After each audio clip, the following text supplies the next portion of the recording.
Here's a question from Holly. If someone was saved but turned their back on God, will they still be raptured? Well, again, qualifications for the rapture or not, let's just say physically dies.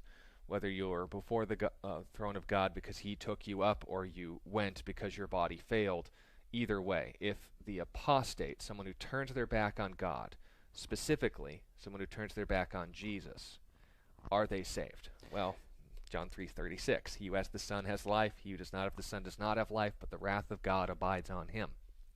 It's pretty straightforward. Yeah. So yeah, me and Sean, we say this on the show quite often.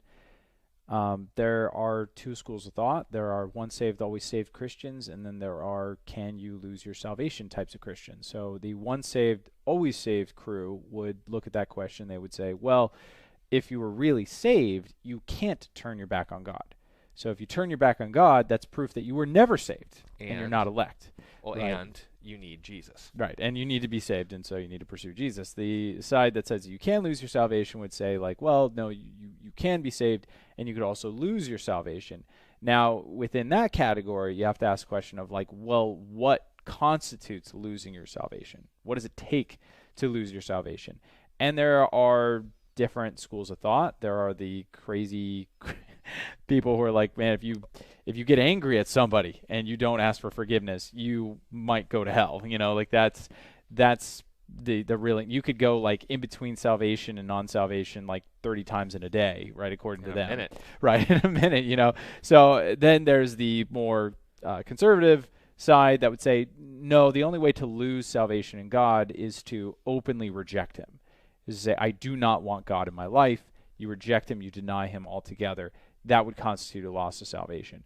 Me and Sean, we kind of fall into the I don't really care very much category. If the semantics are iffy, but the outcome is solid, what do both parties ultimately end up bringing you to? That person needs Jesus if they turn their back on him. Right. Whether they lost it or they never had it, it's still at the same point. Right. Don't take salvation for granted, but know where it's from. That's right. And so, I've given funerals. I've done funerals where the person says, I don't know.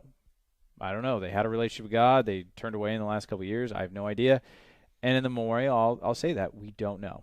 We know they're in the hands of a loving and just God. We don't know if that turning away was a total turning away, like they completely rejected God, or if they were backsliding into sin.